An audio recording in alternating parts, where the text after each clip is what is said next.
Way these can be filmed, that's kind of frustrating. Give me a sec. Bam. Hola Galeras, how are you? I am Jaws Blake, as you well know. This is the Painter Files presents Painter's Breakfast. I'm your host, Jaws Blake. This is Lucky Cat. Producer Tom's over there, being mischievous, messing with plants. We've got my little guy right here. Got a little bit of vitamin water, no sugar.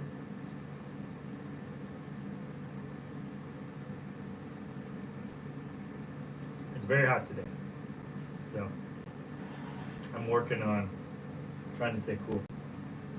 Today I made a avocado and egg on sourdough open face sandwich with pickles and chili oil.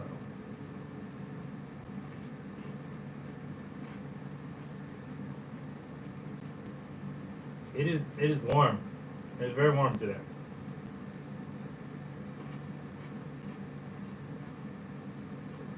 There's no way else to describe it. It's a hot day.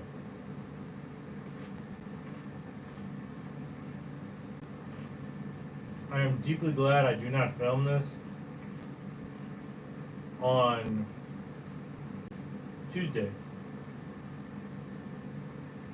It's going to be so hot. It's going to be 101 degrees outside. And bay windows in the studio, although I have the stuff to put over them, I have not done it yet. So, it's kind of going to be how it is. I hope everybody's doing well. I just remembered I got to share a link for this. So, most of you are very aware of what happened this week with 45, shall I say. And from that, as crazy as that was, I don't know how to feel about it, honestly. Like, there's definitely a part of me that's like, violence has no place in the world. But there's another part of me that's kind of like, I'm seeing someone who's very violent, who's pro-violence, who then suddenly found themselves on the end of violence. Like I said, it's a weird place to... It's a weird reckoning of odd, kind of unnecessaries. You know what I mean? We like to think... I guess, I don't know where to start with this. Everybody always quotes Martin Luther King when they talk about nonviolence. It's probably the one thing most people know about him who don't really know anything about him. And he was killed. I've heard so many people say we'll just say Trump. I will say, so many people have said with Trump that they don't want him to be a martyr.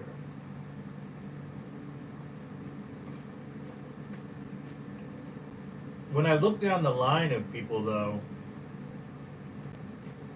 who have died via gun violence in America, famous or otherwise, none of them are considered martyrs. Like, there are no movements.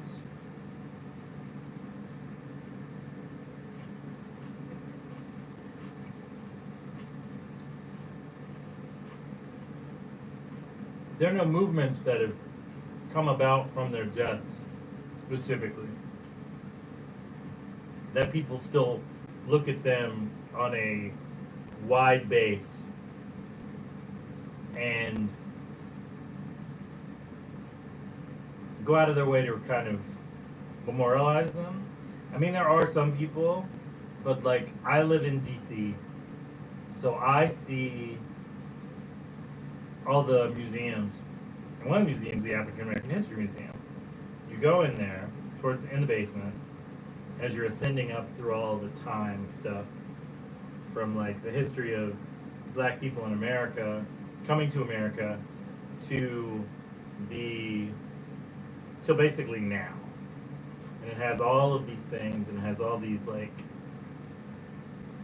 all these little kind of touches from time. So you've got a mass from a slave ship. You've got a mass from a slave ship. You've got Michael Jackson's shoes. You've got Emmett Till's casket. You've got Chuck Berry's Cadillac. You've got glass from a church bombing by the KKK. You've got a hood from the KKK, from the people who bombed the church. And like I see that, and although it means a lot to some of us, like it is not a nationwide martyrdom that comes from it. Like for the most part, like people don't even really just want to talk about it at all.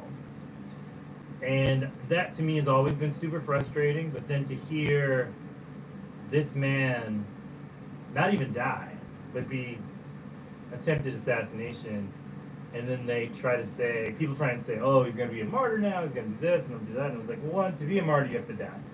Two, violent people oftentimes meet violent ends. It's kind of how it goes.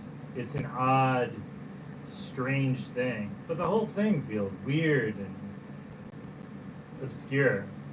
Like, on one aspect, it would be, we would be free of a lot of these kind of ignorant statements about immigrants and black people, black jobs, and poverty and disease and NATO and all this stuff if that man had just passed away. But on the likelihood, like, the weird part about coming from somewhere else is you do understand the concept of when one bad person goes away, they're simply replaced by another bad person. And the ball just keeps on rolling. Like I think when Hugo Chavez died in Venezuela, they just kind of kept it going. It's just kind of what it is. I feel like when Trump passes, which is inevitable because he's a million years old, it's just going to be what it is. I don't know how I feel about someone trying to murder a bad person. I'm not pro-murder.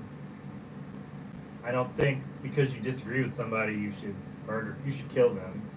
But I also don't believe that a man should be lawless, do whatever he wants, say whatever he wants, and cause as much chaos as possible for everybody around him. So I don't know. I've been thinking for years as far as art goes, like, what is the right response as far as an artist? Like, do you make political art? Do you make social commentaries? Do you do speeches? How do you do this? Do you support someone else? How do these things work? Like, there's a very strange aspect of trying to, at the best of my abilities, not kind of pour myself out, I guess is the best way I can think to describe it. And I say that not in a derogatory way towards any person of sex work or any person of any sexuality of any type. Sexuality or sex or creed or whatever. But I don't wish to take what my messages in my work are and then twist them for politics, I guess. I spend a lot of time painting a lot of stuff in rage and anger and frustration about the kids in cages. Like, I will never not point that out. I felt like that was probably the most horrible thing I have witnessed in a very long time. And I've sat through these museums and I've read these books and I've done these things, and I've definitely, to some extent, experienced what was going on at the time and the madness that comes from something like that. It's just so weird to like see how all this stuff it hurts so much. I guess is the best way to put it. It hurts so much. Like I remember just the rage and the upset of seeing those little kids having to use prison toilets, and like 5 or 6 of them taking care of like a baby wrapped in tinfoil sheets and stuff like that. Like it was disgusting. It was disgusting. It was horrible, and it made me very upset. And anybody who did make me upset, honestly, like I just stopped talking to them. And to this day, I don't really interact with those people. Like those are children.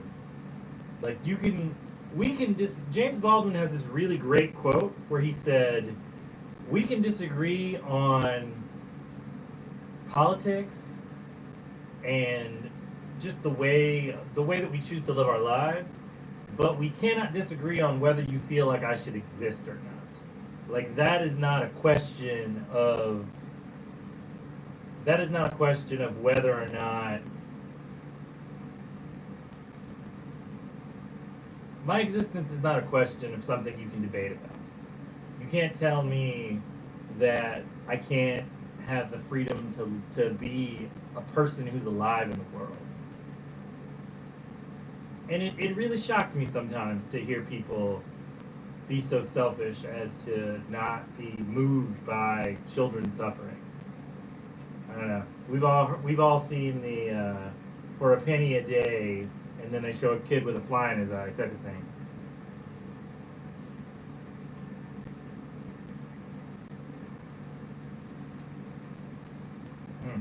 That is good. We've all seen these things where Sally Struthers and all that stuff, and so like to an extent we all care about kids.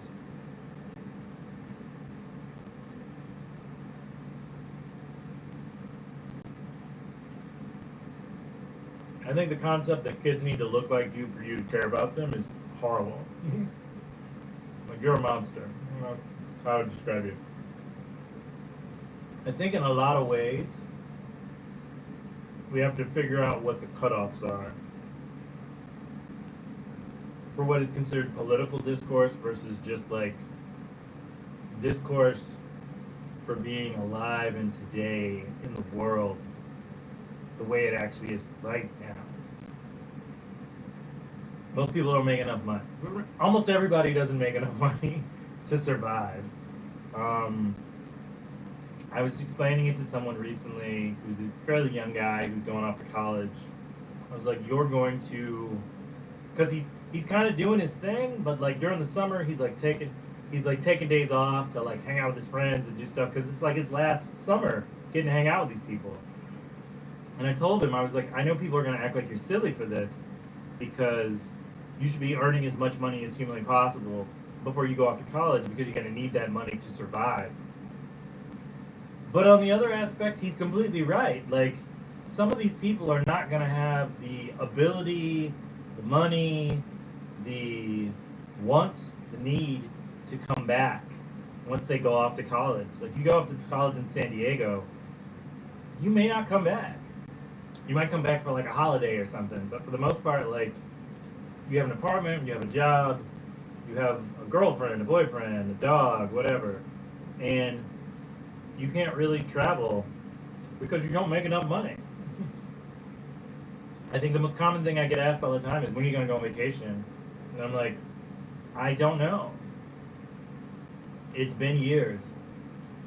I think the weirdest thing that I've run across is people who thought when you had COVID and you were out for like a week, they're like, oh, you got to have a little vacation. And it's like, that's not what COVID was. Anybody who ever got sick from that will tell you that ain't it. That is not the equivalent of rest and relaxation. And I think about that. I think about that when I think about what happened as far as him getting shot and all these things. Like, we were living in a very rough time from 2016 to 2020. Like, it was hard. Nobody had any money. We were arguing with people in the grocery stores for toilet paper and paper towels. More toilet paper than anything. I thought the weird thing about the paper towels was just like, people, just wipe your hands on your shirts. Like, it's not that big a deal. The concept of, yeah, toilet paper. You're not going to have toilet paper. Like, there was a huge just tension. It's like, oh god, oh no. Um, and yeah, a bunch of us bought bidets and stuff because we were like, I will not be a slave to this. And you're just like, he's walking around with a wet butt, basically. I digress. Anyways, yeah, it was just, it was wild. And then all the protests and all the things that went on. Like, I think it's weird that people have such like a short-term memory loss about how awful those 4 years were. They were not good years for people. Most people were unemployment was super high. People were dying by the millions. And then all the protests and George Floyd and just all these things. Like it was crazy. Nice. Yes, the cat call. Sario cat call. Exactly. I gotta turn the video. I gotta turn the thing back on so I can chat with you. It's just wild though. I think I find it very peculiar and kind of just obscure that people forgot Sanrio cat call. I'm doing okay. Aye. Yeah, it was just there was just so much shit going on, and we survived it. We did survive it, thankfully. Some of us did. I had cousins who died. I had friends who died. I had friends, and family who died. Like it was just rough. When I think about it, like it chokes me up a little bit. Well, is it real? Eat. Okay. I don't know if it's real.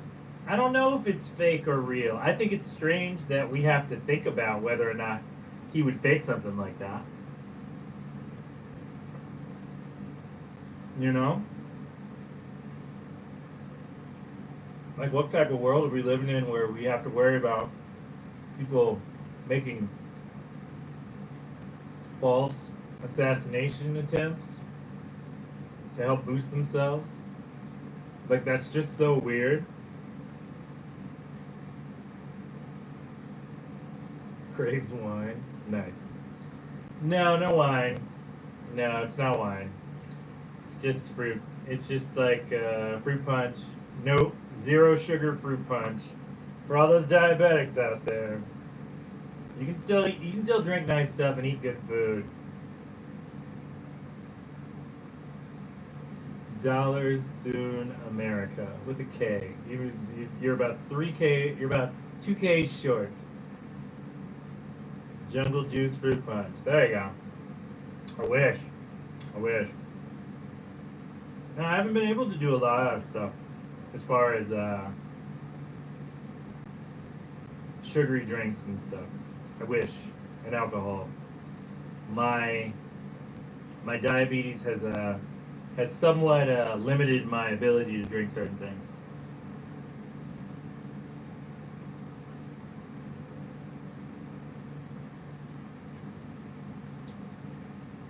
But thankfully, there is no sugar in Jerome. So, there's that. I think it's funny you think this is a San Remo Lucky Cat. It's just like a tiny Lucky Cat from like a Chinese food restaurant type stuff. I don't know too much about San Remo now I think about it though.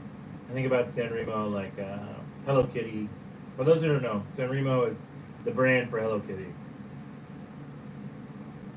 The Lucky Cat is giving. Thank you. I'm old, so I don't know necessarily exactly what that means, but I think it's a compliment. What is it? I should have said nice. Said sandwich game then. I mean, it's not a bad plan. You have to kind of do nice things for yourself. I got this recipe off of Instagram actually. I like to kind of just like work on my when I'm thinking about what I'm gonna make for Panda's breakfast. I like to just kind of look through all these like magazines and all these like online stuff.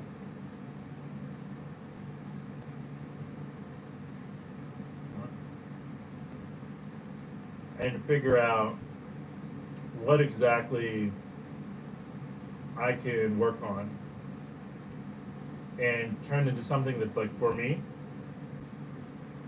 As far as food goes and dietary restrictions, so I've noticed that sourdough bread works and avocados instead of mayonnaise work better. There's a few things. Eggs are really good as far as you get protein, but you're not necessarily getting a lot of like bad carbs.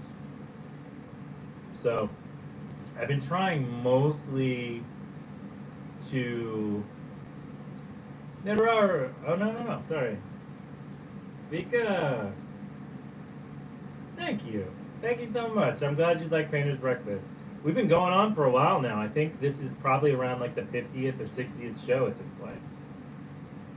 So I'm real pretty happy about it actually. I really like how it's kind of changing and going. And it's not a political show, don't get me wrong. This is just more kind of factored, like it's just been something that's been nonstop talked about for the week in. And so I felt the urge to kind of talk about it. Well, Heidi, welcome to the show. Bienvenidos.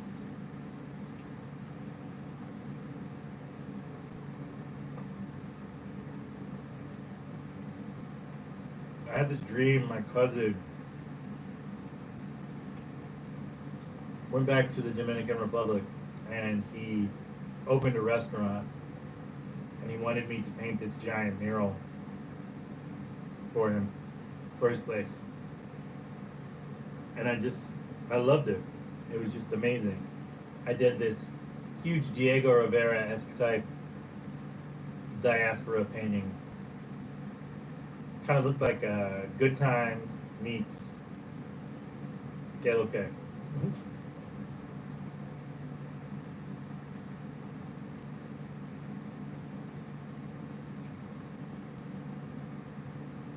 It just felt good, you know?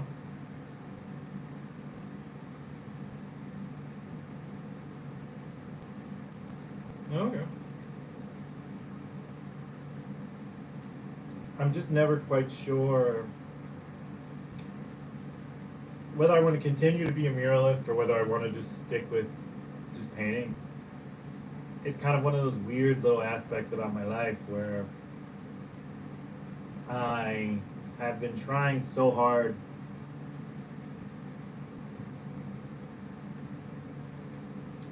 to really cement my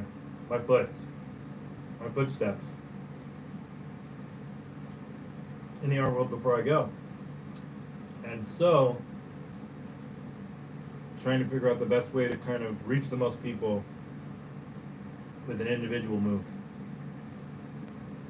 And murals are hard, man. I don't think most people realize like murals are cool. I think most people are oftentimes kind of pigeonholed, and I've always tried to make sure that I'm not.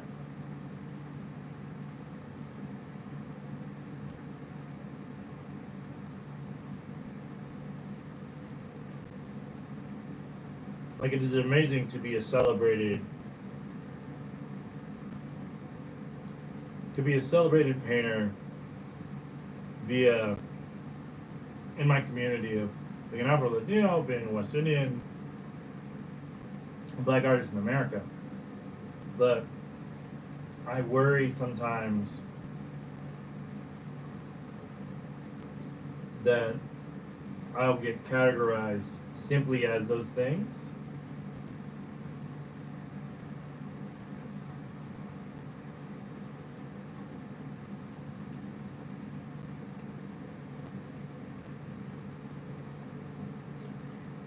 And somehow forgotten in time as a painter.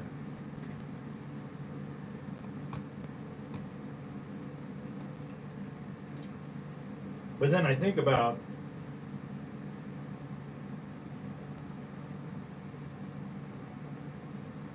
needs to eat a lot more than to date. big man. I'm a big man. You're a big man. I don't know. Something. It's a light breakfast though. It's hot outside. You know. I don't know. I worry sometimes. I worry that it's kind of like musicians want to be thought of as musicians. They don't want to just be thought of as like rappers. There's nothing wrong with being a rapper. It's an entire art form. It's entire culture, but to never be invited to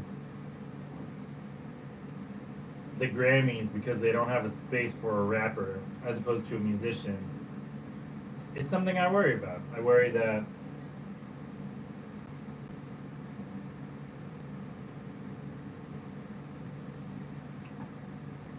not enough love is shown towards Afro-Latino artists, West Indian artists, black artists. And so I worry by being pigeonholed by people who don't mean it as a compliment. That it's a way for them to ignore my things that I brought forward as far as my art goes.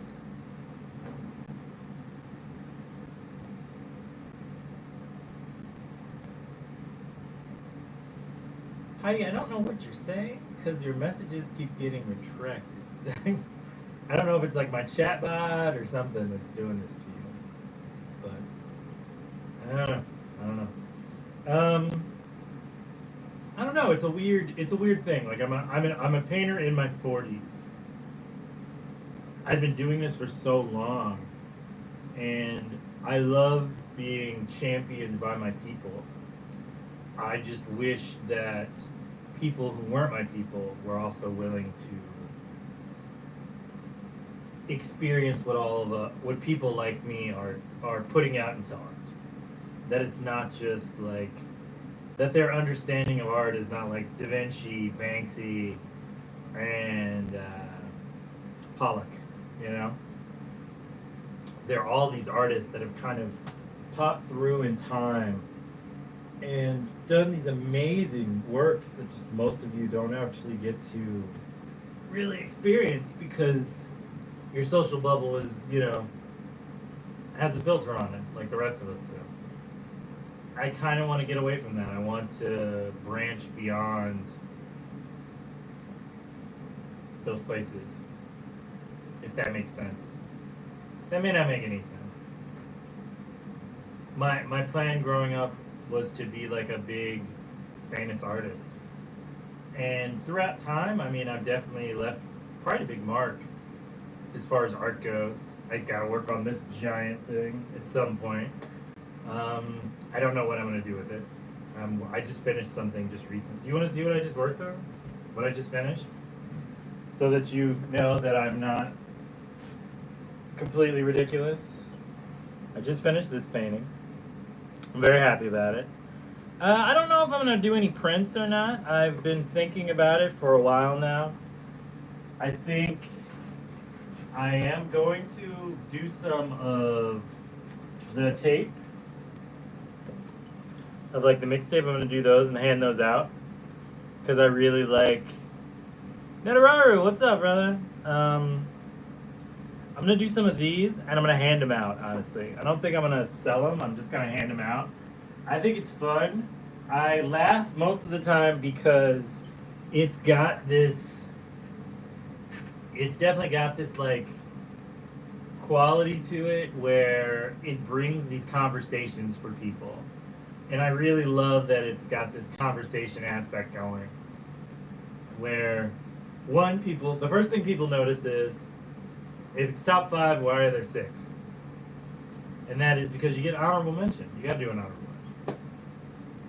Everybody's got more than the number that you're asking for. So there's always like one that someone throws in there just in case. And then from that, there is the aspect of, then from that there's the aspect of, it doesn't necessarily have to be music or movies or television or books or people or whatever. It could be anything.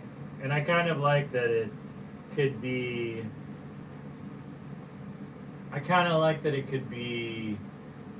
anything, you know? It could be whatever you want it to be. I did music with a couple of friends, and we had like a long, interesting conversation about like the music that they're enjoying right now at this point in the year. Doesn't matter if it's new or old. What are your top five? And I just like it, honestly. I think it could be like this thing that people fill out and then they keep and they put on their fridge or they frame or they do whatever. And it just feels like a good way to. It feels like a good way. Thank you. It feels like a good way to kind of branch and bring people together. And it's it's interesting. I grew up on cassette tapes. We used to make mixtapes for each other. We used to listen to this one album over and over and over again when we get a tape. And I just remember just like that was your summer. You went to the record store or Sam Goodies or something of that nature, and you would pick up a cassette tape of whatever music you were into. I think mine was probably like Bone Thugs and Harmony. It's the first of the month.